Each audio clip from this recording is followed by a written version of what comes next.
točíš. Samozřejmě točím, takže co si to, Radku, vyrobil? Takže vyrobil jsem svíčku na medvěda. Svíčka se skládá z původního vosku, který jsem nazbíral ze zbylých svíček, který už dohořely. Popiš nějak tu kostru. Kostra tvoří plechové víčko, kurňa to hoří. A vosk uvnitř. A v tom vosku je implantován speciální držáček na knot, který je ale slabý a na něj jsem natavil.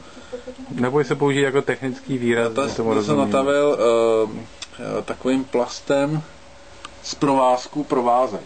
Počkej, já ti tady komentuju svíčku. Takže to zapálíme, ať je to. Počkej, kde to je? Jo, tady, už vidím. Sledujte. Já přijdu objektiv. Nevím, co ten umělohmotný provázek udělá. Ke mně chytne ta hlavička v ruce. Tohle k tomu je potřeba, že jo? No. Tak, moment. Už to bude. Tak. Držte a za chvilku to bude plamen jak z děla. Teda ne, plamen ze svíčky.